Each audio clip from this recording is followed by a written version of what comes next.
Welcome to Because You Need to Know. I'm Edwin K. Morse, President and Founder of Pioneer Knowledge Services. This series is your digital resource of valuable conversations with nonprofit and knowledge management enthusiasts from across industries and from around the globe. Olá, o meu nome é Ana Neves, sou sócio fundadora da Noman, sou organizadora da conferência Social Now e sou uma das coautoras de um estudo de Social Collaboration, Maturity, Scan and Benchmark. Uma coisa que as pessoas não sabem sobre mim, talvez, é que eu adoro bordar e fazer crochê. So, my name is Ana Neves. I am the founding partner of Noman, a company focused on knowledge management and organizational learning. I am the organizer of the Social Now conference, and I'm one of the co-authors of the Social Collaboration Maturity Scan.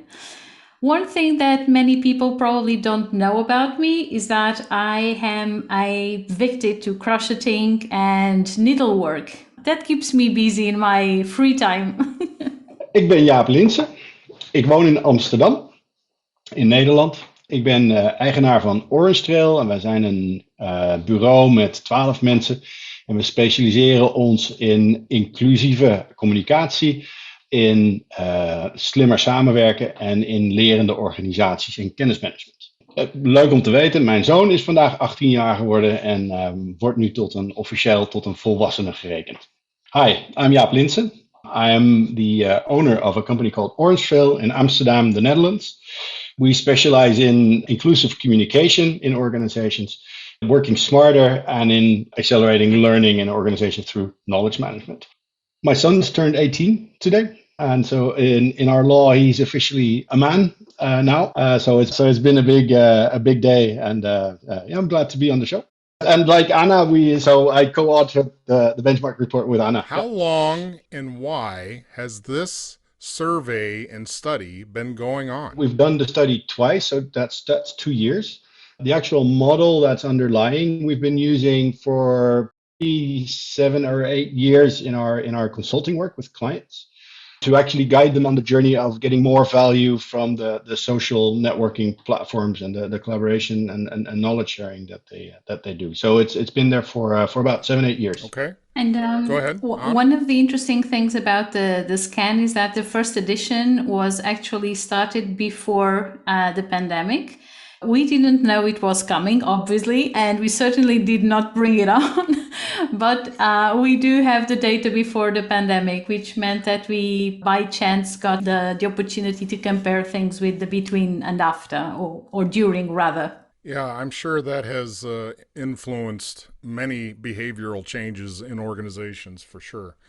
In the role of knowledge management, how impactful is social platforms? It seems to me, and I'll propose this and let you two chew on it, it seems to me that social connection was novel. It was not industrious. It was frivolous. It was initially. And what changed, what changed that organizations said, hey, wait a minute, maybe we should be doing that for our own people, for the organization. What changed? With bringing up the platforms, I think it just made it possible for people to interact in a more asynchronous way.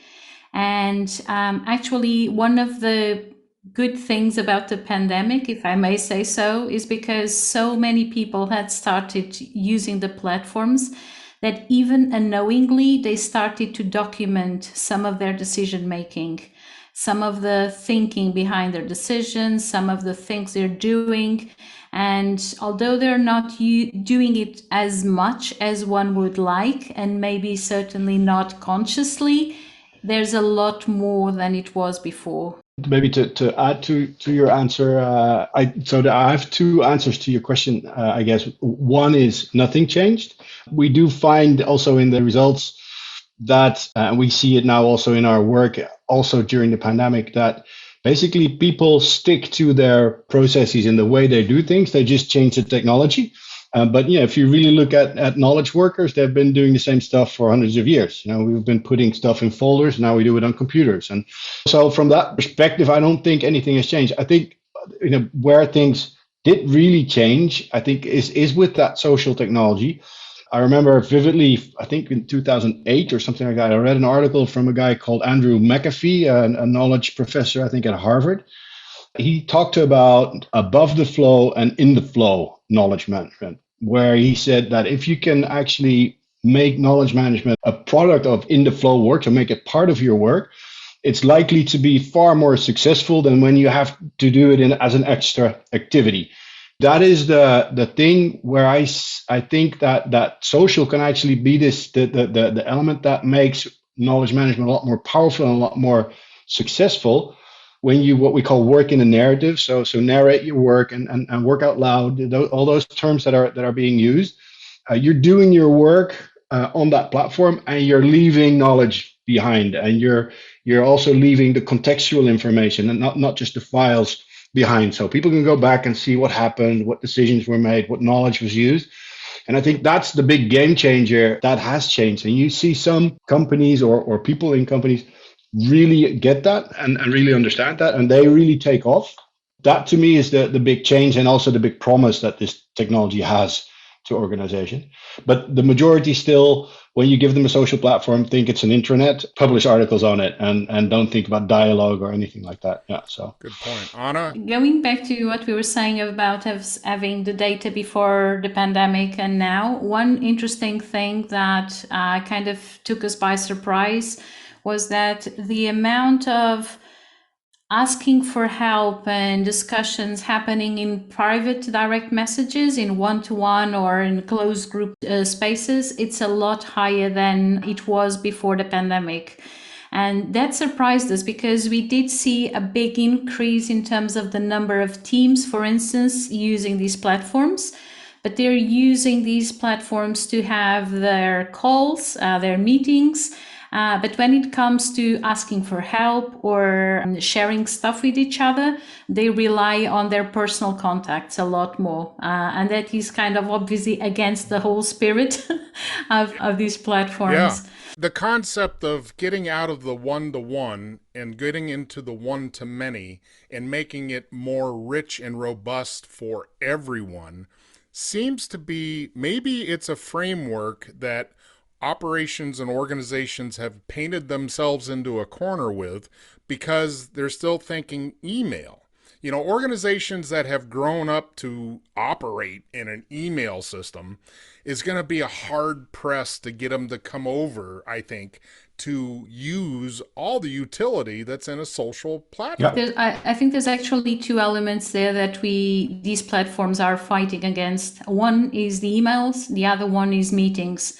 The emails as a controlled space that you know who's sending and who's receiving, and the other one with the synchronous communication. So people are still too dependent or too reliant on synchronous communication, the meetings and stuff. They complain about it all the time, and yet they really fight to keep those things. And they're actually even introducing more with the weekly stand-ups that sometimes people don't just like. Yeah. They run away from those Right. things now. But yeah. So you're talking about just behaviors. Is it going to be abrupt shift? Will there have to be somebody that says, okay, we're not going to use a CRM. We're not going to use, we've got a buffet of stuff, and people seem to get lost in the woods of, oh, wait a minute, where was that? Was that what where I saw it, so how do you get to a homogeneous way where knowledge can be not scattered across multiple enterprises? Do organizations just have to put a stake in the ground and say we're only going to operate with a social platform? What I think what organizations should try and do is to capture the conversation or the contextual information on those platforms. We use a social platform as well as a CRM system because, if you have a lead or an opportunity or whatever, it works as a story and you can capture it with, so it worked beautifully. However, I think in most organizations, there's this mindset of you need a tool or an instrument to do something. And so for sales, you need a CRM system. So I think it'll be really difficult to get rid of that. So what we tend to do in these situations is that we say, the CRM thing is mostly for capturing the names and the phone numbers and email addresses of your prospects or whatever, and maybe doing some forecasting. But the actual storyline and the proposals and all of that on a social platform. And when something is shipped or linked, you can link to the actual thread or a post or even a comment in a thread. So we say, so put the link in the CRM system, but that the knowledge and all the background, you can actually find on the system. But that's still quite a leap for a lot of people. A lot of people, they feel that if you have a system for something, you use the system, and a lot of these systems don't capture that knowledge. So it's a shame. Yeah. But I do think there's still a need to have different tools for different things. We tend to see some specialization in terms of tools. Some tools are very good for the conversation thing. The others are very good for document management. And I think there's a place for those. There's something that we've been witnessing for some years now, and I think this whole pandemic kind of put a pause on this development. But I think that there was a big push in terms of having good searching tools that were able to integrate and bring data from different platforms. And I don't think there's anything wrong with having different tools. I think the most important thing, as Jaap was saying, was have one place where the narrative, where the conversations, where the debate can happen. Because even if you, as in the scenario that you were saying, Edwin, if you don't remember where you've seen something, you can go to the group and ask. Getting organizations to a stage where people feel comfortable to ask questions, because that's actually one thing that we've seen in the data, that people don't feel comfortable asking questions in these platforms. When we get to that stage, I think something will change. And the other thing in your question, Edwin, about whether it's kind of almost to forbid people or dictate that they will have to use the tools, I think, and I know it was a provocative question, I think there's an element of showing people the benefit and not only working in the narratives, but also creating narratives of work where you show how people are getting benefits, tangible benefits, not just for the organization, but for themselves as individuals. When the organizations are able to collect these stories and share these stories and create campaigns around these stories, that's where the magic starts to happen. Because even if you don't have the committed senior managers embracing these platforms, you'll have demand from the ground up, and that's really important. Did you find in the data change in who motivated an organization to get into this? As you just said, do you get people just naturally connected through whatever the platform is to get stuff done, but it's not a corporate sponsored solution, right? It's not within the firewall. There's a couple of problems with that, right? You've got information going out that maybe shouldn't in a third party system. What was the driver for the change? Was it corporate sponsored or use case made it usable? Did the CEO say, boom, we're going to do this? Or did all these teams just working together just started using the system and somebody in IT said, that should be within the firewall maybe? We don't have the data for to answer that question with this scan. However, I'm sure Jaap can tell you some examples because that's exactly the kind of work Orange Trail does. But one thing we do have, which was really, really interesting in the data for this year, is we tried to assess the impact of the pandemic in terms of employees' engagement with the organization, employees' engagement with other people in other teams. Because what happened with the pandemic was we saw lots of people working in their close teams, but disconnected from the rest of the teams. So we asked that. And one thing that is fascinating, and it's totally clear in the data, is that organizations that have more leaders embracing the platforms or have more teams using the platforms in a more mature way, they have suffered a lot less impact from the pandemic. So that is totally clear in the data. I think part of the answer to your question comes from, and we do have some data on that, is what kind of goals do people set when they invest in this type of technology? Or basically, then the answer is, where does this come from? And what we saw in the first years and also in the first survey is that a lot of it is driven from closing the gap with senior management, employee engagement, which indicates the comms department is behind it. So you see a lot of these platforms being owned by the comms department. And they just say we need a new platform to communicate better, and that's it. So that's pretty much a top down thing. And then a lot of the adoption we do is trying to also get other departments, communities of interest, communities of practice, get them flourishing. So not only the comms department benefits from this thing, but other people also start to gain the benefits. Which, if you don't have that, the platform will fail, because it's just going to be an intranet that people go on at 4:55 p.m. on a Friday afternoon. What we also saw is that, and that's interesting, I think, in terms of the data, and I don't know the exact numbers, I don't know, but what we saw is that knowledge sharing has always been like a top three goal for having these types of platforms. As a side note, it's a trick I always pull when we do workshops with platform owners, and they do, what do you want to achieve? And always top three, there's knowledge sharing. And then I point at the most senior person in the room and say, okay, now share your knowledge with me. And they look at me, big eyes, and like, what do you mean? And I'm like, yes, exactly. You're going to tell your people to share their knowledge, yeah, but right. they Yeah. will not know what to do. Yeah. So what does that mean? What we saw last year in the last survey was that sharing knowledge actually dropped out of the top. What is it? Five even, Anna? Yeah. Yeah, five. I think it's the Yeah, fifth. yeah. Yeah, it dropped from 79 to 45% of Yeah. organizations. So that is an interesting move. I hope it'll go back up in the future. So it might have to be about survival in the Corona crisis. Yeah, but long answer to your question. If it's comms, it's often done with a big hammer and a very different goal than a knowledge sharing goal. And very often, if there's more of a knowledge sharing perspective behind it, you see it drift, be more bottom up and more use Okay. case generated. What drives the strategic planning for a social platform?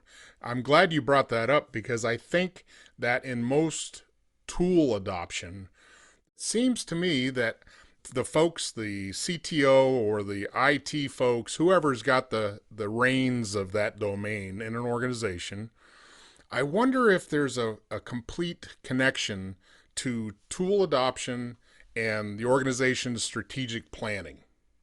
Do you see that? Or do you see an intersection naturally? Or is it usually IT does this and the rest of the organization follows? Ooh, I think there's a strategy behind getting these tools, like the ones I just described.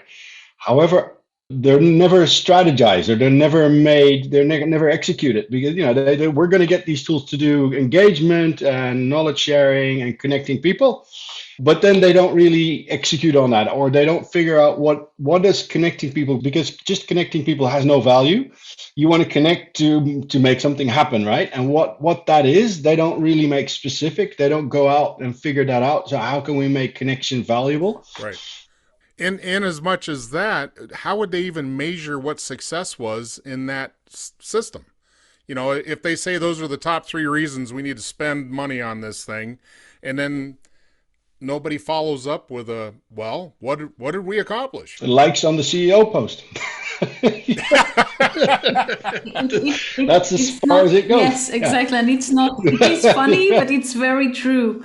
I don't know if it's a European thing or maybe the type of clients that come to myself and Jaap, but I would venture that most of the clients that come to us are not from IT. They will probably be from internal comms or HR or knowledge management.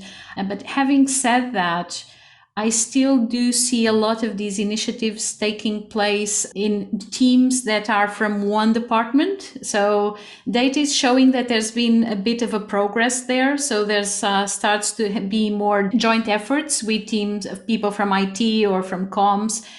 But when it comes to establishing these goals, it's usually very fuzzy. And that means that the metrics that are used are even fuzzier or non existent. and very much reliant on whatever the platforms give you. So maybe they will, as Jaap was saying, maybe they will look at the number of likes or the number of comments or the number of eyeballs on a certain post, but not making the effort to link that back to business objectives. How much or how little communities are learning and contributing to the organization. So I think there's still a huge opportunity there, because once organizations establish this link, they will be a lot more likely to really embrace these things and explore their full potential. Maybe to give you an example.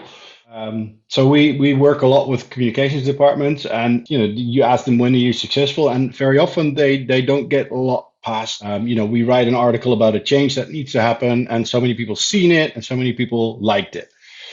Your change is actually that's a big thing. That's not just one post on the platform. So a change encompasses that people need to understand why you're changing. Then they need to buy into that change, and then they need to understand what the change actually is, and then they need to understand how that change applies to them. So the first part of your change communication, if you set some goals for it, your goals should be people understand why this change is necessary. So then you design your intervention on a platform like that by being a big dialogue, for example, where you ask for examples where things aren't working, or ask for examples where competition is beating you, or things like that. And when people start to talk about it, people start to realize it, and you can actually see that happen on the platform. People start to go, oh shit, we need to do something. And then you look at how many people looked at it, how many people responded, what was the quality of it, what did they talk about, what were the insights that we can get from the conversation, what are the white spots. And thereby it becomes a lot more purposeful in that sense than just saying, okay, we have this thing where the CEO explains we need to change and this is what was going to happen, and then see how many people have actually viewed the post. I haven't met a lot of companies that actually look at it in that way, and look at a bigger change process and look at the individual interventions in that sense. You'd have to follow the trail to what changed ultimately from the interaction. The old classic of, oh, this document was viewed 600 times. Yeah. Okay. By two guys. Yeah. Or the cat was standing on my keyboard and just kept hitting the same. What does that mean? It doesn't mean anything. It means your system works, but did the knowledge change anything? Did anything change? So that's where you really have to understand the behavior's one thing, but what comes out of the knowledge or the data or the information that changed something. I'm working with a client at the moment where I had the luxury of doing some initial focus groups with them to understand what were their main challenges when it came to information and knowledge. And we identified some key areas where they thought a new intranet, a new platform should be helping them.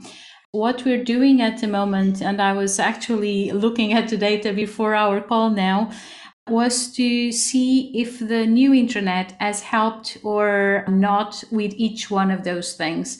So before making the intranet available, we asked them roughly how long it would take them to access certain key knowledge and information in the organization. Very specific questions. And now we've gone back to ask them, what was the impact? Had the intranet made it easier for them to access that knowledge or information? And what we've seen is that some of the things that were considered key by the organization at the beginning are a lot more easier to find now, like information about their colleagues, but others are not.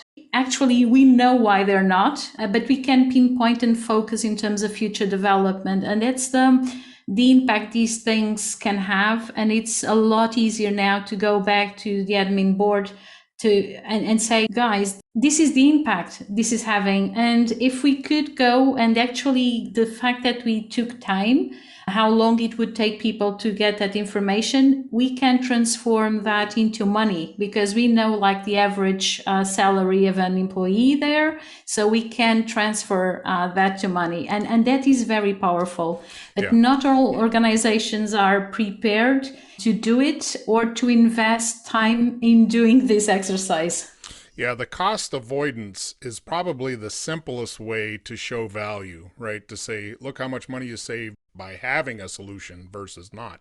One thing I'm pulling up from the data, two things I want to ask about is that one of the goals is accelerate organizational learning. Well, as we all know, learning typically in a structured world has learning objectives. And there's a way you can test to see if the learning happened. So, in a learning organization, in a true sense, how do you test if they learned anything? So I'm not going to give you the answer you expect, probably, but I'm a big believer in these social platforms being huge boosters of learning by the simple fact that people see other people doing stuff. So to give you one measure, we've had several use cases at clients with service channels. 8 years ago, we had our first case. We didn't come up with this ourselves. It just sort of happened and we stumbled on it.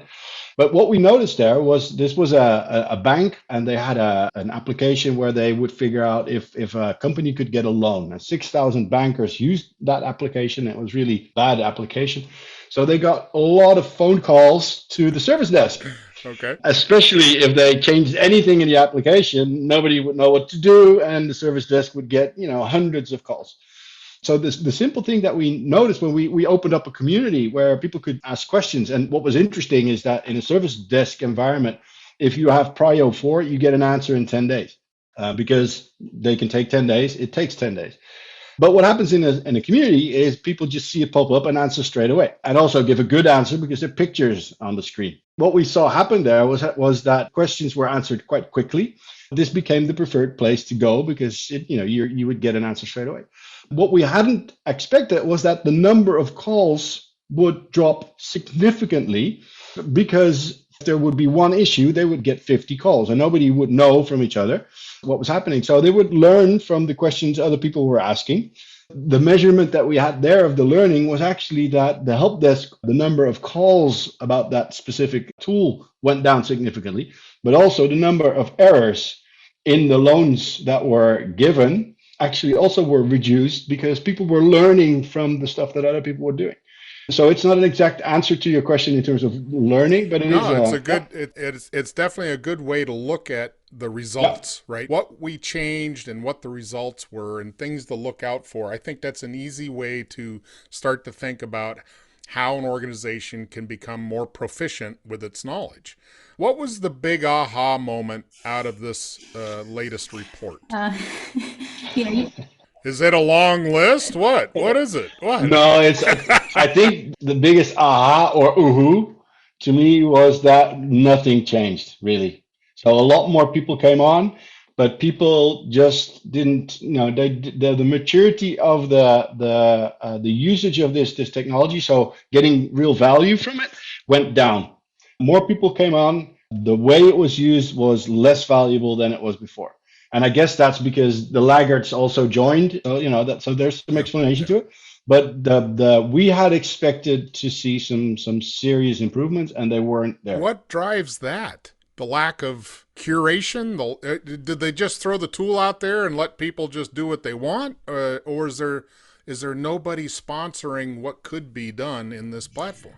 I think there's a big element of not knowing what these platforms can be used for, but there's most of all, for me, it's the cultural thing. No matter how big and great the platform is, if you have a culture of fear of errors, of looking bad in front of your peers, you will never be sharing openly on a platform. If you don't see your managers and your senior managers using the platforms, you're less likely to use them. There's so many elements. And the other thing is, as Jaap was saying, we saw a lot more, like in terms of quantity, there's more teams, there's more leaders, there's more employees, there's more communities using the platforms, but they're just using them for very basic activity. So there's also an element of time. I think people, and obviously the data that we had post-pandemic was gathered like mid last year. So people were still trying to cope with all the stress and everything. There was an element of having to start using these tools in a very stressful and uncertain situation, which obviously doesn't help. I would say that culture is the biggest thing. I'd like to touch on two things. One thing I think is, people replaced old things they had with digital. And if you look at, a lot of things that happen in the office when people are together, you have a lot of moments where you have informal connection and at the coffee machine, you might say, how's this project? How's that going? So a lot of the alignment that happens in the office by just brushing by somebody and at the desk and things like that, they stopped. And what that, instead of actually doing that alignment in the terms of working out loud or in asynchronous work, people just added more meetings to also have these types of alignment. So I think that's probably the big mistake that was made in the pandemic. And a lot of people complain about it. And then Microsoft has some figures around it. I think there's 13% more meetings in a day. And that's more than, that's like 5 hours a week more. Oh, stop. So that's crazy. Yeah. And people aren't stopping and thinking, okay, so how can we reorganize the way we work so we align in a different Yes. way? I think that's the biggest problem there. And then I forgot my second point when I was I was on this rant. Well, while you think on that one, would it be advantageous to roll out power users that are super smart on all the things that can be integrated and workflows and processes that can be pulled from other places and put into a social platform? And I just realized that we probably need to define what we're talking about. Social platform is a Well, I would say that it's a platform online that allows users or employees to interact with each other more than just with content assets or knowledge assets, but with each other. And that can take the shape of co-editing a document or giving comments or tagging things that people can yeah. then pick up later. So And that's I just wanted to throw that in there because the good news is that that term, I think most people understand what it is just due to their own private use of what that is. But in an organization, it seems to have an unspecified why attached to it. And here I'll go back to the power user. If you had power users that could just ride in on their white horse and say, I'm here, I will show you the way, like knowledge management people always do anyway, right? I mean, it's like, is everybody awake in here? Hello? Somebody take that. I agree to some extent, but I see in practice, I see a lot of companies try to have these, what they call champions or power users. And typically what I see is they pick the wrong people. So they'll pick the people that are enthusiastic about the technology, aren't the most important in the company or don't have the right job or whatever. What we try to do more is to actually create the hero use cases more. So to focus more on what's being achieved and spotlight that, then actually pinpoint the people. Or we try to get these use cases that are really nice and shiny and then get the people that are involved there to bring those use cases further into other projects that they're in or whatever. In the early days, so I'm talking like 11 years ago, what people would do is they would go on Twitter and on LinkedIn and on Facebook and look at their employees that were loudest and then say, you want to be a champion. And then what happened was that all the people on the platform were going blah, blah, blah.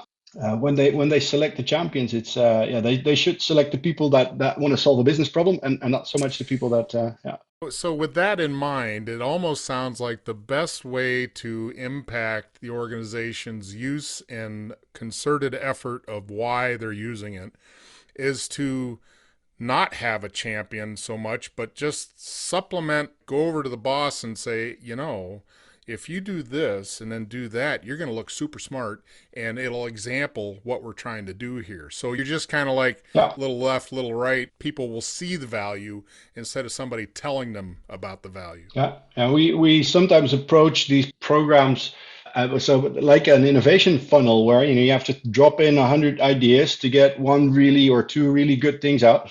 The same goes for use cases very often when you're in the early phases. That you talk to 100 people, and in the end you have 5 really good, strong business changers. But those are valuable, and they can actually then scale up and snowball through the rest of the organization. Yeah.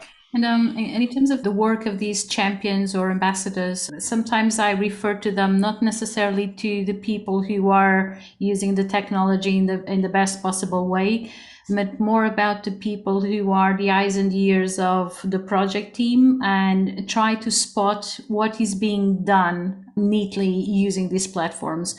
Maybe there's one work process that has really benefited from using these platforms. Maybe there's like a weekly meeting that is now no longer a meeting and it's a shared space on the collaboration platform.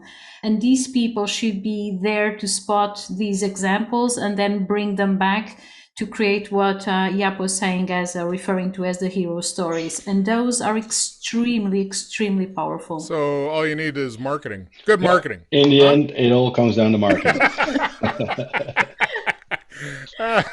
Let's go into the why. Why do you guys do this? Who cares? The other thing is that I care. I don't say I'm being flippant here, but I care. That's why you're on the show.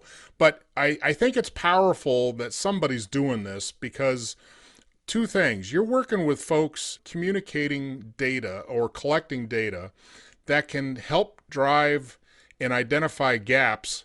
But why have them separate between profit and not for profit? We don't actually separate the two. So what we've done this year for the first time was we did a specific looked at the data and compared the nonprofits to the average, the global average. As a request, we were asked to do this, and we thought it was an interesting thing because there aren't many studies like this, but certainly even less considering the nonprofits. The overall report is an interesting, and in terms of the why, I think we do it for two reasons. I think, certainly from my side, curious about the data and the results, but the effort we put in terms of creating the survey itself was also from a very pedagogical angle. So all the questions, and that's actually some of the feedback we get, is that the questions also offer lots of ideas for people who are answering the survey. So when you finish responding to the questions, you get a personalized report with the assessment and also with some personalized recommendations to help your organization move to more advanced stages in terms of how they use their platforms. And hopefully they're planting seeds in people's minds, and that's also a reason why we do it. So you actually want to help people? Yes. But I think to me, no, it's a bit of a joke, but there's an element of truth. I'm also really quite frustrated, to be honest, about if you look at the vendors, for example, the KPIs they have, the stuff they push is not the stuff that people need. I don't know if they listen to this program, but this year's KPIs for Microsoft is more calls, and that's not what people need. Use Teams to do more calls. No, people should use Teams to do working smarter. And the same goes for Workplace by Meta, we say now. All the features they're bringing out, they're not so much focused on really valuable types of functionality. If you look at a lot of the communities that are about adoption and successful stuff, the quality of the conversation there is what we call level 1 in our maturity scan. So to me, a big driver for bringing the model that we were using within our client scope out there is to try and get the conversation in this world to a higher level. With the questions and the angle we take for this scan, it's a lot about usage. So it's nothing to do with functionality. You can respond to the survey no matter whether you have a Workplace or Teams or Jive or whatever tool. It's all about how you use it and what behaviors you have. And recognizing people's good behavior in the tool. Are you using to engage people in dialogue? So it's all about these day-to-day things that you can do using these platforms. I like the idea of having a survey that actually serves to provide learning for people and plant seeds. I think that's a brilliant goal. Most surveys are one way. It's give me the data, and I like the two-wayness of that. Yep. That you get a result, you get recommendations. Is the survey just up all Yes. year, and everybody can just go do it? Yeah. Data for the benchmark, we're not collecting it now, but the scan is available. So you can go there, you can fill it in, and you can get a report.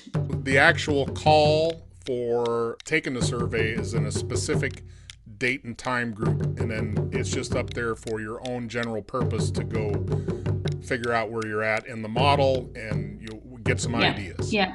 Right. Because You Need to Know is designed to bring people's experience and their knowledge forward to be shared. I'm Edwin K. Morris, and I thank you for joining in to listen to another conversation brought to you as a public service of Pioneer Knowledge Services, a nonprofit tax-exempt organization with a charitable knowledge management purpose. Find us online at pioneer-ks.org and add your voice to the conversation on Facebook.